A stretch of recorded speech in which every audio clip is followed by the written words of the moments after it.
کوئی بھی تنظیم ہو، کوئی بھی تحریک ہو، اسے کامیاب کروانے کے لیے دو چیزوں کا ہونا ضروری ہے، ایک مالی قوت، ایک افرادی قوت۔ اس تنظیم کے پاس لوگ ہونے چاہیے، اس کے پاس پیسہ ہونا چاہیے۔ جس کے پاس لوگ نہ ہو بات ان کی بھی کوئی نہیں سنتا، جس کے پاس دولت نہ ہو بات ان کی بھی نہیں پھیلتی۔ اسلام ایک عالمگیر تحریک کا نام ہے۔ مولوی سر پہ قرآن رکھ کے بتائے کہ اس پہ لوگ کس نے دیے ہیں اور اس پہ دولت کس نے دی ہے۔ بسم اللہ۔ مارچ کا مہینہ ہے، بسم اللہ بابا، 23 مارچ کو ہمارے ملک پاکستان میں ایک دن منایا جاتا ہے، یوم قرارداد پاکستان۔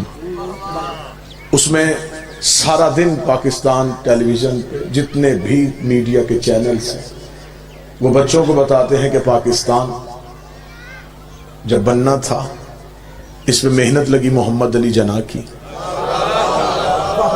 خواب تھا اقبال کا، دولت تھی راجہ صاحب محمود آباد۔ جس طریقے سے تو نے پاکستان کا فلسفہ لوگوں کو سنایا، ہمیں بتا کہ اسلام جب پھیلا اس میں محنت کس کی تھی، اس میں پیسہ کس کا تھا؟ بس ان ہستیوں کو چھپانے کے لیے مولوی نے ایک کہانی شروع کر دی کہ سلام اس پر کہ جس کے گھر نہ بوری تھی نہ بستر تھا۔ جب تک یہ نعتیں پڑھی جاتی رہیں لوگ خاموش ہو کے یہ نعتیں سنیں گے، انہوں نے پتہ چلے گا کہ نبی تو غریب تھے، اسلام تو دولت سے نہیں پھیلا۔ ہمیں تیرے اندر کی چالاکی کا پتہ ہے، تو نے اس لیے کہا نبی کے گھر میں کچھ نہ تھا۔ اگر تو کہتا کچھ تھا پھر بتانا پڑتا وہ کچھ کس کا تھا۔ جو بول سکے وہ زحمت فرمایا۔ واجب الاحترام ہستیاں تشریف فرمائیں۔ بسم اللہ سرکار۔ مخدوم الملت میر کارواں جناب پیر بابا نزاکت شاہ جی دعا لینے کے لیے، بابا سید مظہر شرازی صاحب، میرے بھائی ملک علی رضا، بزرگ ذاکر ملک مرید صاحب، سارے مجھ سے سینئر ہیں۔ صرف اس لیے کہا کچھ نہ تھا، اگر کہتے کچھ تھا پھر بتانا پڑتا وہ کچھ کس کا تھا۔ وہ سیدوں کی ماں، وہ عرب کی عرب پتی بی بی۔ تاریخ عرب کہتی ہے جب نبی کے گھر آئی ہے خالی ہاتھ، تو جو میری طرف کیجئے گا، میں بالکل آپ کی سوچوں سے کم وقت لوں گا۔ جب یہ نبی کے گھر آئی ہے پھر خالی ہاتھ نہیں آئی، دولت کے ڈھیر لے کے آئی ہے، سونے کے انبار لے کے آئی ہے، دولت کے ڈھیر لے کے آئی ہے، سونے کے انبار لے کے آئی ہے۔ مشتاق شاہ جی پڑھنے کے لیے نہیں آئے، سننے کے لیے آئے ہیں۔ دولت کے انبار لے کے آئی ہے، سونے کے ڈھیر لے کے آئی ہے، دولت کے انبار سونے کے ڈھیر لے کے یہ بی بی آئی ہے۔ اور طریقے کہتی ہے جب یہ بی بی ہمارے نبی کے گھر آ گئی تو عرب کے گستاخ ننگی تلواریں لے کے نبی کے دروازے پہ کھڑے ہو کے اونچی آواز میں کہہ رہے تھے عبداللہ کے بیٹے ہم تجھے قتل کرنے آئے ہیں۔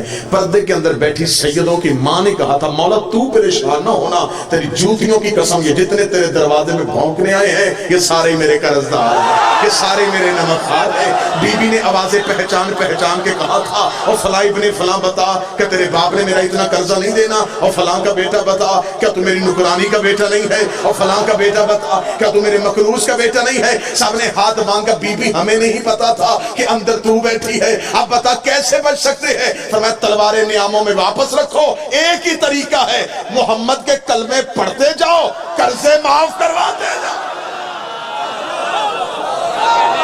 جو بول سکتے سارے بولا، ہاتھ اٹھا کے بولا حیدری۔ بسم اللہ سرکار، بسم اللہ، میرے محمد کے کلمے پڑھتے جاؤ۔ بسم اللہ سرکار، بسم اللہ سرکار، قرضے معاف کرواتے جاؤ، محمد کے کلمے پڑھتے جاؤ، قرضے معاف کرواتے جاؤ۔ بابا نزاکت شاہ جی کتنی ہماری اعلیٰ ظرفی ہے، ہم نے آج تک نہیں پوچھا کہ وہ بندے کون تھے جو قرضے معاف کروانے کے چکر میں مسلمان ہیں۔ یہ ہماری اعلیٰ ظرفی ہے، یہ ہماری اعلیٰ ظرفی ہے۔ ہم نے تم سے کبھی یہ سوال نہیں کیا کہ وہ بندے کون تھے جو قرضے معاف کر۔ ہر بندہ نبی کی محبت میں مسلمان نہیں ہوا۔ سارے مولا مل کے حیدری. ہر بندہ نبی کی محبت میں مسلمان ہوتا تو شاعر مشرق نہ کہتا زبان سے کہہ بھی دیا لا الہ تو کیا حاصل، دل و نگاہ جو مسلمان نہیں تو کچھ بھی نہیں. یہ سیدوں کی ماں جس کی دولت کے صدقے میں توجہ میری پورے رکھیں گے اسلام امیر ہو گیا. عرب کی عرب پتی بی بی، بسم اللہ جی بسم اللہ سے، جس کے نوکروں کے شادی سننی ہے تو بابا درگام شاہ جی کا انتظار کریں گے. جی آپ جی بسم اللہ سرکار. میرے محمد کے کلمے پڑھتے جاؤ قرضے معاف کرو. یہ بی بی ہمارے نبی کے گھر آ گئی ہے. تاریخ عرب کہتی ہے یہ اتنی امیر تھی جس کے نوکروں کے خیموں کے رسے سونے کے ہوتے تھے، کنیزوں کی کمر کی بیٹیاں سونے کی ہوتی تھی. جب بی بی کا تجارت کا قافلہ گھر سے نکلتا آخری اونٹ مکے سے نکل رہا ہوتا تھا، پہلا اونٹ یمن میں داخل ہو رہا ہوتا تھا.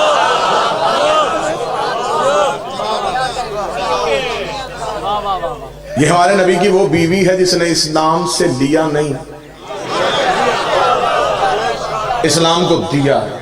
شادیاں 9 11 یا 13 مانو، میں طالب علم ہونے کی حیثیت سے منبر پہ ثابت کر سکتا ہوں نبی کی ہر بیوی کا بیت المال سے وظیفہ مقرر تھا سوائے سیدوں کی ماں کے.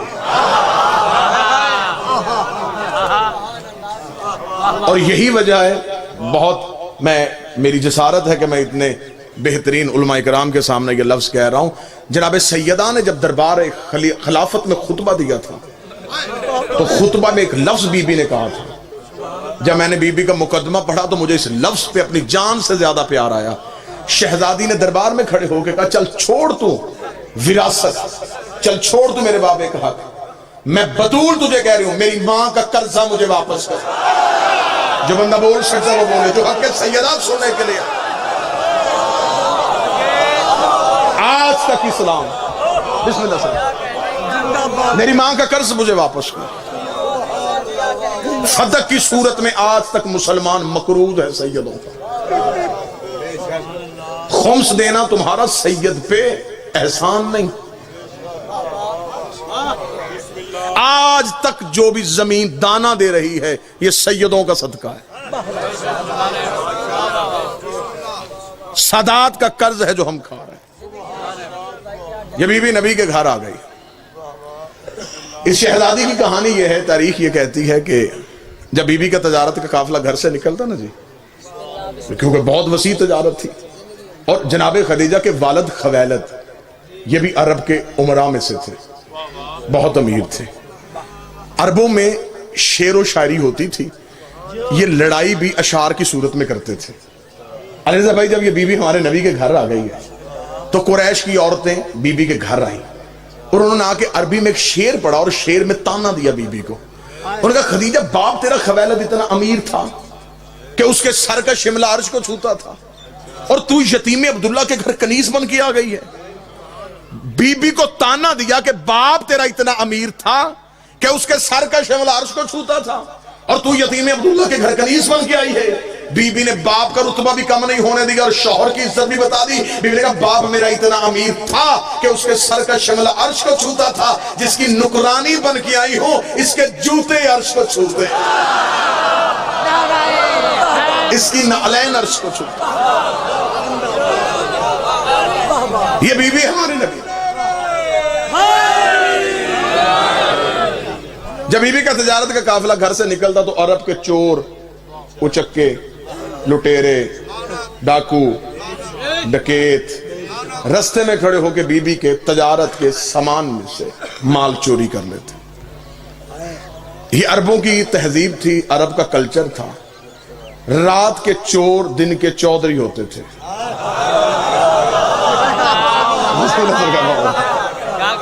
رات کو چوریاں کرنا، دن کو مطمئن ہو کے ڈیرے پہ بیٹھ کے فیصلے کرنا.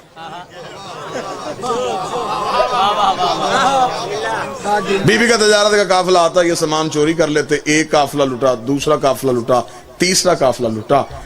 بار بار نوکر آ کے کہتے رہے کہ بی بی مکے کی گلیوں سے سامان چوری ہوتا ہے.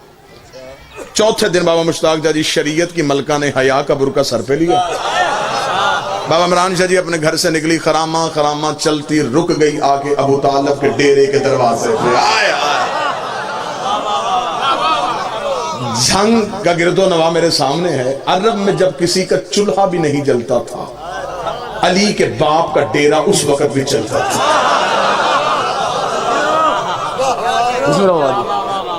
عرب کے فیصلے سیدوں کے ڈیرے پہ ہوتے تھے. ڈیرے دار یہ خاندان تھا. مہمان ان کے دروازے سے بھوکا نہیں جاتا تھا. حاجیوں کو یہ کھانا کھلاتے تھے. حج کے دنوں میں سب سے بڑی سبیل انہی کے گھر میں لگتی تھی. سارا عرب جانتا تھا کہ آدھی رات کو بھی ان کے دروازے پہ دستک دو، کھانا بھی مل سکتا ہے، بستر بھی مل سکتا ہے. یہ میرے نبی کے خاندان کی تہذیب تھی. بی بی آ گئی حضرت ابو طالب کے ڈیرے کے دروازے پہ. سامنے مسند پہ بیٹھا تھا علی کا شریف ترین باپ. بی بی نے آ کے دونوں ہاتھ ماتھے پہ رکھے کہا ابو طالب میں ہوں خویلد کی بیٹی. باپ بھی میرا رئیس تھا، میں بھی رئیس ہوں. باپ بھی تاجر تھا، میں بھی تاجر ہوں. باپ بھی تجارت کرتا تھا، میں بھی تجارت کرتی ہوں. مکے کی گلیوں سے تجارت کے قافلے یمن شام مصر کے لیے جاتے ہیں. مکے کی گلیوں سے میرا سامان چوری ہوتا ہے. میں آپ سے پناہ لینے کے لیے آئی ہوں. اتنا جملہ کہنا تھا. یہ حضرت ابو طالب نے ایک لمحہ سوچے بغیر کہا، خدیجہ مطمئن ہو کے گھر چلی جا. آج کے بعد تیرا سامان کوئی نہیں لوٹے گا، آج کے بعد تیرے قافلے کو کوئی نہیں دیکھے گا. میں نے لمحہ دیر نہیں کی، میں فوراً آپ کو نتیجے پہ لے کے آنا چاہتا ہوں. آج کے بعد تیرے قافلے کو کوئی نہیں دیکھے گا. بی بی خدیجہ مطمئن ہو کے پیچھے ہٹنے لگی. بی بی خدیجہ کا نوکر آگے بڑھا. اس کا بی بی اس نے کہہ دیا ہے جا تو بھی رہی ہے، اس سے پوچھ تو صحیح، طریقہ تو پوچھ. یہ کرے گا کیا؟ محافظ بھیجے گا، رستہ تبدیل کروائے گا، رستے میں بندے کھڑے کرے گا، یہ کرے گا کیا؟ بی بی خدیجہ نے نوکر کے منہ پہ ہاتھ رکھا، شرم کر. بڑے بڑے گھروں میں چھوٹی چھوٹی باتیں نہیں کیا کرتے، بڑے بڑے گھروں میں چھوٹے چھوٹے سوال نہیں کیا کرتے. اس نے کہا بی بی تو اتنی مطمئن ہو کے کیوں جا رہی ہے؟ بی بی نے کہا تجھے نہیں پتا یہ جو کہہ دیتے ہیں وہ ہو جاتا. اس گھر کے بچے بھی جھوٹ نہیں بولتے، اس گھر کے بچے بھی جھوٹ نہیں بولتے. اور اس گھر کا بڑا کہہ رہا کوئی نہیں لوٹے گا تو پھر کوئی بھی نہیں لوٹے گا. میں جی سادات سے دعا لینے کے لیے اگلا جملہ کہوں. بی بی خدیجہ مطمئن ہو کے گھر چلی گئی. حضرت ابو طالب نے اپنے نوکروں کو کہا ان سارے چودھریوں کو آج شام میرے ڈیرے پہ بلا. سارے اکٹھے ہو گئے. حضرت ابو طالب کے ڈیرے پہ آ گئے. سردار عرب رئیس مکہ علی اور محمد کے مشترکہ باپ اٹھ کے کھڑے ہوئے. ایک خطبہ دیا جسے خطبۃ القریش کہا جاتا ہے، قریش والوں کو دیا ہوا خطبہ. حضرت ابو طالب نے سب کو اپنے ڈیرے پہ بلایا. ڈیرے دار بندے کا اصول ہوتا ہے یہ چور کو بھی ڈیرے پہ بلا کے سیدھا چور نہیں کہتا، نشانیاں ایسی بتاتا ہے. وہ خود شرمندہ ہو کے کہہ دیتا جی غلطی مجھے سے ہوئی ہے. جس نے زمانے کو تہذیب سکھائی تھی اس حضرت ابو طالب نے اپنے ڈیرے پہ سب کو بلایا. بلا کے حضرت ابو طالب نے کہا دیکھو قریش والو، آج خویلد کی بیٹی خدیجہ میرے گھر آئی تھی. اس نے شکایت کی ہے کہ مکے کی گلیوں سے اس کا سامان چوری ہوتا ہے اور مکے والے تم ہو.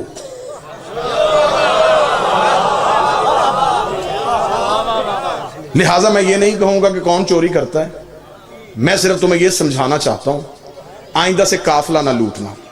بابا جی یہ میں ہاتھ باندھ کے کہنے لگا ہوں، جتنے بھی ذاکرین واعظین ممبر پہ بیٹھے آخری بندے تک یہ جملہ میرا نہیں، جملہ ہے حضرت عمران کا. جس کا بیٹا بولے تو نہج البلاغہ بنے، وہ باپ کتنا فصیح و بلیغ ہوگا.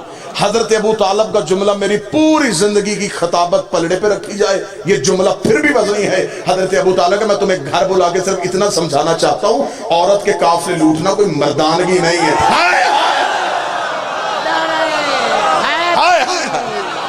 عورت کے قافلے لوٹنا کوئی مردانگی نہیں، یہ کوئی طریقہ ہے؟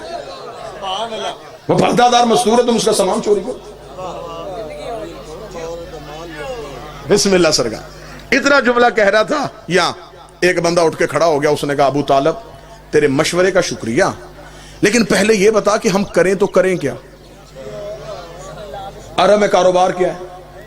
پتھر بیچیں سوائے پہاڑوں کے یہاں پہ ہے کیا مکے میں؟ نہ صنعت نہ زراعت. چھوٹے چھوٹے ہمارے قبیلے ہیں، اتنے دور دور کے ملک ہیں تجارت کے لیے. اگر وہاں تک تجارت کے لیے جائیں تو جتنا رستے میں خرچہ ہے اسی میں تو ہمارا مال چلا جائے گا. اب میری قوم کے نوجوان سر اٹھانا. حضرت ابو طالب نے کہا تم نے مجھے پہلے کیوں نہیں بتایا کہ تمہارے پاس کرنے کے لیے کاروبار کوئی نہیں؟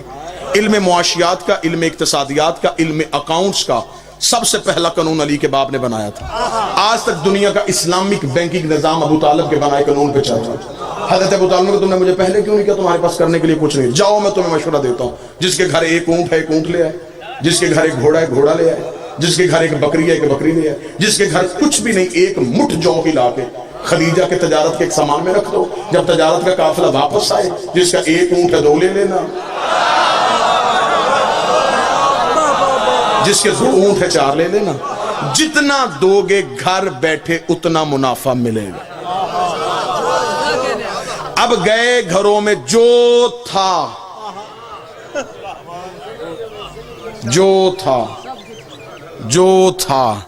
بابا جی اب مجھے معاف کر دیجئے گا, اب میں یہاں پہ جملہ چھپا نہیں سکتا. اب طریق نے یہاں پہ ڈنڈی ماری ہے. مورخ نے اسلامیات اور دینیات میں لکھا ہے فلاں بندہ اپنے گھر میں گیا, اس نے دیواروں پہ ہاتھ مارے, سوئی بھی نہ چھوڑی, سب کچھ اللہ کی راہ میں دے دیا. اس نے اتنے اونٹ اللہ کی راہ میں دے دیے, اس نے اتنے کنویں اللہ کی راہ میں دے دیے. قرآن منبر پہ لے کے آؤ, میں قرآن سر پہ رکھ کے طریق کا ضامن ہو کے اعلان کرنے کے لیے تیار ہوں. کسی نے بھی اللہ کی راہ میں نہیں دیا تھا, جس نے بھی دیا ڈبل کروانے کے چکر میں دیا, دگنا کروانے کے چکر. اگر کسی نے اللہ کی راہ میں دیا ہوتا تو خدا قرآن میں ذکر کر دیتا. نہ میں دلیل دیتا ہوں, پریشان نہ ہوں گے آپ, میں دلیل دیتا ہوں. اگر کوئی اللہ کی راہ میں دیتا خدا قرآن میں آیت بھیجتا, جنہوں نے دیا ان کی روٹیوں کا بھی ہے, جنہوں نے نہیں دیا ان کے اونٹا بھی کوئی نہیں. اب گئے جو تھا لا کے حضرت ابو طالب کے. شاید میں اسی موڑ پہ بات ختم کر دوں. بڑا بہترین بڑا لطیف سا خطابت کا ایک نقطہ آپ کے حوالے. بابا جی اب گئے جو تھا لا کے حضرت ابو طالب کے صحن میں رکھا. کہنے لگے ابو طالب ہم نہیں جانتے وہ کون ہے, سامان دیا تجھے, دگنا لینا ہے تیرے گھر سے آگے. حضرت ابو طالب کا سامان یہاں رکھو, چلے جاؤ. جب تجارت کا قافلہ واپس آئے ادھر نہیں جانا, ادھر آنا, میں تمہیں یہ مال دگنا کر دوں گا. اب سامان رکھ کے چلے گئے. ایک بندہ بھی خاموش رہ گیا تو میں سمجھوں گا کہ میری محنت ضائع ہو گئی. سامان رکھ کے چلے گئے. حضرت ابو طالب نے مسکراتے ہوئے اپنے نوکر کو کہا, خدیجہ کے نوکروں کو بلا. بیوی خدیجہ کے نوکر آئے. حضرت ابو طالب کا سامان پورا کرو, یہی چوری ہوا تھا. ہائے ہائے ہائے ہائے ہائے ہائے ہائے, سامان پورا کرو.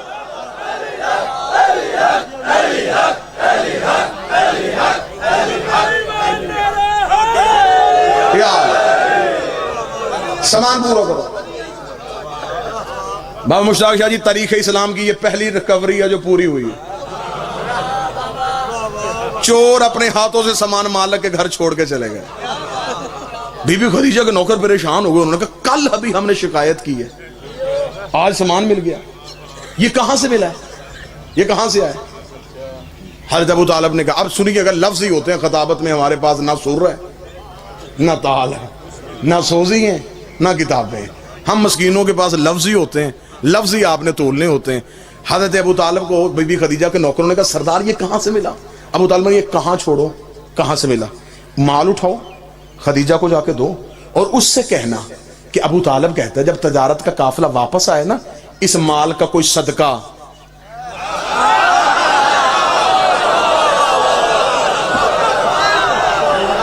اس کا کوئی صدقہ انہیں دے دیں. ابھی اسلام نہیں آیا, اسلام کی زمین زرخیز ہو گیا. جو بندے چپ کر کے بیٹھے ہیں, میں کتاب کا حوالہ تھا, صحیح بخاری میں لکھا ہے کہ جب غزوہ خیبر کے بعد, جب خیبر کے بعد مسلمانوں کا مال مدینے میں آیا, صحیح بخاری میں لکھا کہ اس دن مدینے کی گلیوں میں مسلمانوں کے بچے سونے کی ڈلیوں سے گھیر رہے تھے. اس دن مسلمان دکانوں پہ جا کے اپنے پرانے کھاتے کھلوا کے اپنے قرضے واپس کر رہے تھے. اس دن اسلام امیر ہو گیا تھا. ایک ایک صحابی کے حصے میں صحیح بخاری کہتی ایک ایک کنتار سونا آیا تھا. کنتار کسے کہتے ہیں؟ ایک اونٹ کی کھال میں جتنا سونا آ جائے وہ ایک ایک صحابی لے کے اپنے گھر آیا تھا. اور اسی طریقے سے مسلم مشکات میں لکھ دیا گیا کہ جب میرے مولا علی گھر میں آئے تو ہاتھ میں خون سے بھری تلوار تھی. سیدہ اپنے مقام سے اٹھی, امتحاناً دے کے کہتی ہیں یا علی میں نے بوزر و کمبر سے سنا ہے آج اسلام امیر ہو گیا ہے, آج مسلمانوں کے بچے سونے کی ڈلیوں سے گھر رہے ہیں, اور یہ بھی میں نے سنا ہے مذہب کو بھی آپ نے قتل کیا ہے, قلعہ قموس پہ علم بھی آپ نے گاڑا ہے, یا علی فتح بھی تیرے صدقے سے ہوئی ہے. آپ کا کوئی مال پیچھے آ رہا ہے, آپ کا کوئی سونا پیچھے آ رہا ہے. علی مسکرا کر میرے آقا کی بیٹی, میرے مولا کی بیٹی, تجھے نہیں پتا وہ صدقہ تھا, ہم سید ہے, وہ صدقہ تھا. کون سید ہے؟ صدقہ کھانے والا سید نہیں ہوتا، اور جو سید صدقہ کھا لے پھر اسے علی ولی اللہ سمجھ میں نہیں آتا۔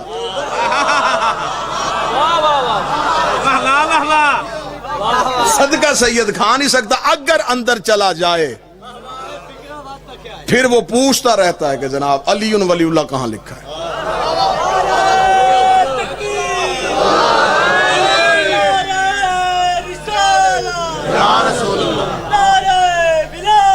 علی نہیں گفتگو ختم، اس مال کا کوئی صدقہ ہی نہیں دے۔ چلے گئے بی بی خدیجہ کے نوکر، جا کے بی بی کو خبر دی کہ بی بی سامان تو سارا مل گیا۔ بی بی کا سامان سارا مل گیا، پھر کہنے کہ وہ ابو طالب نے کہا ہے کہ اس مال کا کوئی صدقہ۔ تاریخ کہتی ہے کہ جب تجارت کا قافلہ واپس آئے 80,000 طلائی سونے کے دینار، بی بی خدیجہ کو پہلے سے زیادہ منافع ہوا، کیونکہ اگلی رات جب تجارت کا قافلہ گھر سے نکلا چور محافظ بن گئے تھے۔ 80,000 طلائی دینار پہلے سے زیادہ منافع ہوا۔ 80,000 طلائی دینار کو یوں اپنی چادر میں لے کے، اب پھر میں لفظ قیمتی کہنے لگا ہوں، کوئی منت نہیں، جو بول پڑے گا نوکر پہ احسان کرے گا۔ یوں 80,000 طلائی دینار اپنی چادر میں لے کے کائنات کی پہلی خمس دینے والی عورت، سیدوں کے گھر حق دے کے گئی، یوں آ کے مار رکھا۔ حضرت ابو طالب نے 80,000 طلائی دینار دیکھے۔ دور کون تھا جب لوگ ایک وقت کی روٹی کو ترستے تھے۔ حضرت ابو طالب نے کہا خدیجہ یہ کیا؟ فرمایا یہ سب کچھ آپ کی ذہانت کی وجہ سے ہوا ہے، یہ آپ کا حصہ ہے، میں آپ کو دینے آئی۔ حضرت ابو طالب مسکرا کے کہا خدیجہ تجھے نہیں کسی نے بتایا کہ ہم اجرت لے کے احسان نہیں کرتے؟ اسے کہا اگر آپ اجرت لے کے احسان نہیں کرتے پھر ہم بھی شرمندگی کی زندگی نہیں جیتے۔ احسان کیا ہے کچھ رکھیں، ابو طالب رکھتے نہیں تھے، خدیجہ اٹھاتی نہیں تھی، درمیان میں توحید اتر آئی۔ حضرت ابو طالب نے کہا احسان کرنا چاہتی پر ایک احسان کر، بھتیجا میرا جوان ہے۔ حکم کیا تھا میرے بھائی نے، یہی سطر پڑھ دیتا ہوں، میرے بڑے بھائی عبداللہ کا بیٹا ہے، نام اس کا محمد ہے، اگلا جو تیرا تجارت کا قافلہ جائے اس میں میرا محمد ساتھ لے کے جانا، ہم تمہیں بتائیں کہ ہم کون ہوتے۔ اگلی صبح شریف ترین چچا اپنے شریف ترین بھتیجے کو نوکری دلوانے کے لیے خدیجہ کے محل کے دروازے پہ پہنچا۔ ملکہ شرافت اپنے بستر طہارت سے تڑپ کے اٹھی، حریر و رندید کے پردوں کو پیچھے ہٹا کے دیکھا، بچپن میں جسے خواب میں دیکھا کرتی تھی، مجسم محمد کی صورت میں دروازے پہ کھڑا تھا۔ بی بی نے نوکروں کی لائن لگی ہوئی میں سے ایک نوکر کو اٹھایا، نام اس کا میسرہ تھا۔ بی بی لیکن میسرہ اٹھ جا، یہ ہے سردار ابو طالب، یہ ہے اس کا بیٹا، اس نے آج رات قافلے میں ساتھ جانا ہے۔ میسرہ تیرا صرف ایک ہی کام ہے، نہ تو نے بوری اٹھانی ہے، نہ تو نے بوری رکھنی ہے، نہ تو نے مال بیچنا ہے، نہ تو نے نفع گننا ہے، نہ تو نے نقصان کا کوئی خطرہ ہونا چاہیے۔ میسرہ تو نے کوئی تجارت کا کام نہیں کرنا۔ بی بی پھر میں نے کرنا کیا ہے؟ بی بی کہتی تیرا صرف ایک ہی کام ہے، ذمہ داری میں تجھے دے کے بھیج رہی، تو نے اس محمد کے پیچھے سایہ بن کے رہنا ہے، اس محمد کے پیچھے سایہ بن کے رہنا ہے، مجھے واپس آ کے بتانا اس کا اٹھنا کیسا ہے، اس کا بیٹھنا کیسا ہے، اس کا سونا کیسا ہے، اس کا جاگنا کیسا ہے، اس کا چلنا کیسا ہے، اس کے چلنے کے طریقے کیا ہیں، اس کے کھانے کے سلیقے کیا ہیں، اس کے پہننے کے آداب کیا ہیں، اس کے بولنے کا طریقہ کیا ہے۔ میسرہ سایہ بن کے پیچھے چلے جا۔ میسرہ نے ایک نظر پیغمبر کو دیکھا، پھر بی بی کو دیکھا، پھر پیغمبر کو دیکھا، پھر بی بی کو دیکھا، بی بی اس کا سایہ بنا رہی ہے، اس کا تو اپنا سایہ ہی کوئی نہیں ہے، اس کا سایہ بنا رہی ہے، اس کا تو اپنا سایہ ہی کوئی نہیں ہے۔ ذاکرین کی مجلس ہے، ہر ایک ذاکر یہاں بانی کی حیثیت سے ہے، یہیں پہ ختم کر دیتا ہوں۔ چلا گیا میسرہ بے چینی سے، بی بی خدیجہ انتظار کرتے رہی، میسرہ واپس آیا، میسرہ نے محل کا دروازہ کھولا، بی بی دیکھا دی میسرہ خبردار یہ نہیں بتانا کس شہر میں زیادہ تجارت ہوئی، کس میں کم ہوئی، کتنا نفع ہوا، کتنا نقصان ہوا۔ میسرہ تجارت کی نہیں، مجھے میری عبادت کی باتیں بتا۔ میسرہ دیکھا تھا بی بی میں تجھے کیا کیا باتیں بتاؤں۔ یہ محمد عربی جنگل میں جاتا تھا، درندے اس کے پاس اپنی فریادیں لے کے آتے تھے، درخت سے جھک جھک کے سلام کرتے تھے، پرندے اپنے پروں کا اس کے سر پہ سایہ کرتے تھے، ذرہ اس میں اٹھ اٹھ کے درود پڑھتے تھے۔ بی بی جہاں بھوک لگتی جنت سے کھانا آ جاتا تھا، جہاں پیاس لگتی ٹھوکر مارتا چشمے ابھر آتے تھے۔ بی بی جبریل اس کے پیچھے چلتا تھا، میکائیل اس کے قدموں کی دھول کو صاف کرتا تھا، آسمان کی بدلی اس کے سر پہ سایہ کرتی تھی۔ بی بی دیکھتی میں سب چپ ہو جا، اتنا بتا عیب تو نہیں دیکھا؟ دیکھ تیری عزت کی قسم، یا وہ بے عیب ہے یا پھر یہ بے عیب۔ نہ اس میں کوئی ہے نہ اس میں کوئی ہے. خوش ہو گئی سیدوں کی ماں, خوش ہو کے بی بی نے کہا میسرہ 100 اونٹ سونا 80 اونٹ چاندی, یمن کی ساری جائیداد تیری. کہاں چلا گیا جھنگا مجمع. 100 اونٹ سونا 80 اونٹ چاندی, 100 اونٹ سونا 80 اونٹ چاندی, یمن کی ساری 100 اونٹ سونا. غریب ہیں یہ. 80 اونٹ چاندی, یمن کی ساری جائیداد تیری. جتنا چپ مجمع ہوا اتنا ہی میسرہ ہو گیا. اس نے کہا 100 اونٹ سونا 80 اونٹ چاندی, یمن کی ساری جائیداد. بی بی کیوں؟ فرمایا تو تجارت کر کے آیا ہے تو میں بھی تجارت کر رہی ہوں. ابھی مجھ سے تجارت کر رہی ہے. یہاں تجارت ہے. 100 اونٹ سونا تو رکھ لے, 80 اونٹ چاندی تو لے لے, یمن کی ساری جائیداد تیرے نام کر دیتی ہوں. کام صرف اتنا کر, میری شادی کا پیغام لے کے ابو طالب کے گھر چلے جا. ہائے ہائے ہائے ہائے, میری شادی کا پیغام لے کے ابو طالب کے گھر چلے جا. میسرہ دیکھ کر بی بی 100 اونٹ سونا 80 اونٹ چاندی, یمن کی ساری جائیداد. نہ بی بی تیرا کام مشکل ہے, تیری اجرت تھوڑی ہے. تیرا کام مشکل ہے, تیری اجرت تھوڑی ہے. بی بی کہتی آخر تو نے نوکر ہو کے اپنی اوقات دکھا دی. منہ سے بول تجھے کیا چاہیے, میں محمد کی جوتی سے وار کے تجھے دے دیتی ہوں. میں ایسا دیکھتا اپنا سونا تو رکھ, تیری چاندی تجھے نصیب ہو, تیری جائیداد تجھے مبارک ہو. پیغام لے کے چلا میں جاتا ہوں. اگر محمد تیرے مقدر کا مالک بن گیا پھر مجھے اتنا یقین ہے جنت تیری اولاد کی محبت کا نام. مجھے کیا ضرورت ہے میں سونا لوں, مجھے کیا ضرورت ہے میں چاندی لوں. وعدہ کر بی بی جنت کا. بس بس ختم کیجیے گا.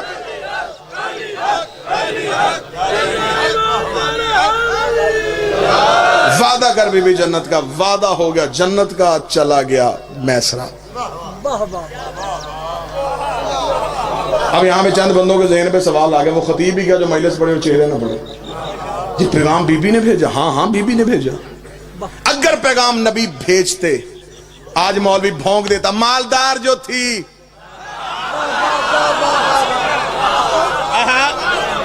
اسلام کو پیسے کی ضرورت تھی, عرب کی شہزادی کو شادی کا پیغام بھیج دیا. یا قبلہ شرائع صاحب مولوی دوسرا راہ نکال دیتا. مالدار عورت کو شادی کا پیغام بھیجنا نبی کی سنت ہے. خدا نے کہا نا خدیجہ, نا خدیجہ, میں اپنے نبی کے کردار پہ تہمت برداشت نہیں کرتا. تو پیغام بھیج, تو پیغام بھیج. جسے خطابت کے جملوں سے محبت ہے وہ لفظ کی قدر کرے گا. پیغام تو بھیج دے, پیغام تو بھیج, پیغام تو بھیج. تو جو میری طرف کیجیے گا, پیغام تو بھیج دے. بی بی خدیجہ نے کہا میرے اللہ میں عورت ہوں, میری انا ہے, میرا مزاج ہے, میرا بھرم ہے, میں عورت ہو کے پیغام بھیجوں. تاریخ کیا لکھے گی, مؤرخ کیا کہے گا. فرمایا تاریخ جو لکھتی لکھنے دے, مؤرخ جو پھونکتا پھونکنے دے. پیغام تو بھیج. تو جو میری طرف کرنا, خدا کا وعدہ تو جو میری, پیغام تو بھیج, پیغام تو بھیج. میرے اللہ میں پیغام کیسے بھیجوں. فرمایا تو پیغام بھیج, میں اللہ وعدہ کرتا ہوں تو پیغام بھیج, میں احسان کا بدلہ دوں گا. میرے مالک احسان کا بدلہ کیا دے گا. فرمایا شادی کا پیغام تو بھیج, وعدہ میں اللہ کرتا ہوں میں محمد کی شریعت میں نہ دوں گا. نکاح پڑھنے سے پہلے مولوی لڑکی کی مرضی پوچھے گا, پھر لڑکے کی رضا. میں سارے کے ساری نکاح کا اختیار ہی عورت کو دے دوں گا. بس میسرہ نے شادی کا پیغام دیا, شادی کا دن مقرر پایا, 10 ربیع الاول شادی کا دن طے پایا. نبی کی شادی کا دعوت نامہ وہاں سے چھپا جہاں سے قرآن چھپا تھا. حضرت ابو طالب نے نبی کی شادی کا دعوت نامہ تقسیم کرنے کے لیے اپنے پرانے کمی کو بلایا. جبریل میرے محمد کی شادی کا دعوت نامہ تقسیم کر کے. دعوت نامہ تقسیم ہو گیا, براتی اترنے شروع ہو گئے. آپ شادیوں میں جاتے ہیں, جس گھر میں شادی ہو, شادی سے 1 ہفتہ 10 دن پہلے قریبی عزیز آ جاتے ہیں.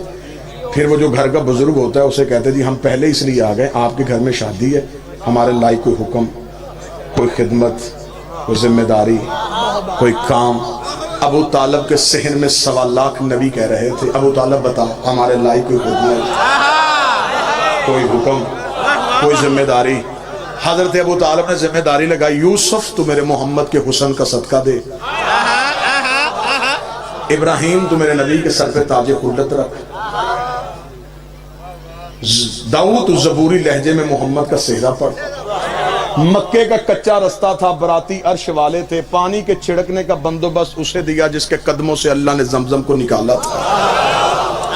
بس سرکار بالکل آخری جملہ آ گیا، بابا جی تشریف لے آئے، اتنے ذاکرین سے اتنا وقت لے لیا، ان سب سے میں معذرت خواہ ہوں۔ برات نبی کی گھر سے نکلی، جب دلہا اپنے گھر سے نکلا، یاسین کا سکرہ، مزمل کی مہندی، طٰہٰ کی لڑیاں، یمشون عرض کی لڑین، انما یرید اللہ کی چادر، انما ولیکم اللہ کی انگوٹھی، قل اعوذ برب الفلق کی دھوئی۔ ابو طالب ہاتھ پکڑ کے کہا، اور رب کے گستاخو دروازے کھول کے دیکھو، عبداللہ کے یتیم کی نہیں، میرے سردار کی برات آئے۔ سج کے دھج کے برات ابو طالب کے گھر میں پہنچی۔ ابو طالب کے گھر سے نکل کے برات جب بی بی خدیجہ کے آنگن کے دروازے پہ پہنچی، براتیوں کا روب تھم گیا۔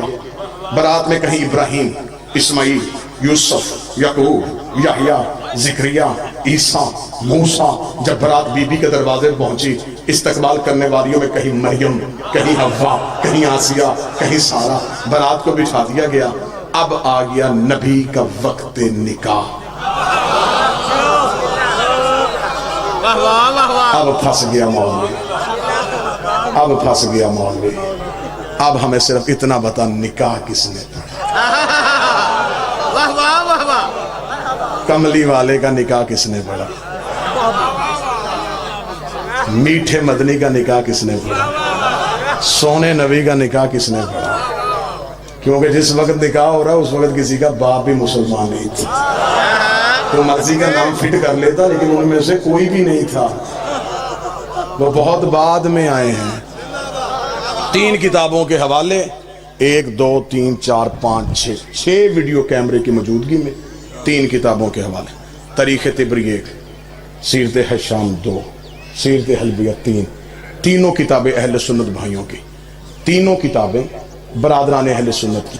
تینوں کتابوں میں لکھا ہے کہ حضرت ابو طالب نبی اور بی بی خدیجہ کے درمیان بیٹھے، درمیان بیٹھ کے حضرت ابو طالب نے کہا، الحمدللہ الذی جعل من ذریۃ ابراہیم و نسل اسماعیل و احکام للناس و ابن الصفا و ابن مروہ و ختم النبیین من راسہ ھذا اخی محمد ابن عبداللہ ھذا شرفا و نبلا و فضلا کثیرا۔ حضرت ابو طالب نے دونوں کے درمیان بیٹھ کر تعریف اس اللہ کی جس نے ہمیں ابراہیم کی اولاد میں رکھا، جس نے ہمیں ابراہیم کی اولاد میں رکھا، جس نے ہمیں ابراہیم کی اولاد میں رکھا، جس نے ہمیں اسماعیل کی نسل میں رکھا، و احکام للناس، ہمیں انسانوں کا حاکم بنا کے بھیجا۔